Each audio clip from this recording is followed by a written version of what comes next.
आज आम्हाला सिटी चौक पोलीस स्टेशनची हद्दीमध्ये एक मारामारीची घटना घडली याच्या बाबतीत माहिती मिळाली। माहिती मिळाल्याबरोबर पोलिसांनी रिस्पॉन्ड केला। यात आम्हाला कळालं आहे की रफत यार खान नावाचा जे माणूस आहे त्यांना मारहाण झाली आहे। त्यांना सध्या उपचारासाठी घाटी हॉस्पिटलला दाखल केलेलं आहे। ते आउट ऑफ डेंजर आहेत, त्यांची प्रकृती स्टेबल आहे। आम्ही पोलीस स्टेशनमध्ये एफआयआर दाखल करण्याची प्रक्रिया सुरू केलेली आहे। तसेच आम्हाला जे मारामारीमध्ये एक आरोपी आहेत ते आमच्या ताब्यामध्ये पण आला आहे।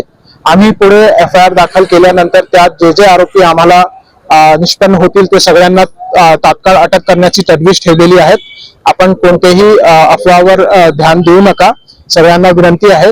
आणि जे आपले जखमी आहेत ते स्टेबल आहात, आउट ऑफ डेंजर आहात आणि त्यांचा व्यवस्थित उपचार सुरू आहे। आपल्याला पुढे जे आमची इन्व्हेस्टिगेशन सुरू राहणार आहे त्या बाबतीत पुढे पण अपडेट करण्यात येईल। धन्यवाद। जे ऍज ऑफ नाऊ आमचे प्राथमिक माहिती मिळाली आहे त्याप्रमाणे कमीत कमी 3-4 लोक होते ज्यांनी मारहाण केली आहे। त्यापैकी एक माणसा तर आम्ही ताब्यामध्ये घेतलेला पण आहे। काही थोड्या वेळाने आम्ही इतर आरोपींना पण अटक करून गुन्ह्यामध्ये त्यांना तपासमध्ये पुढे निष्पन्न करू।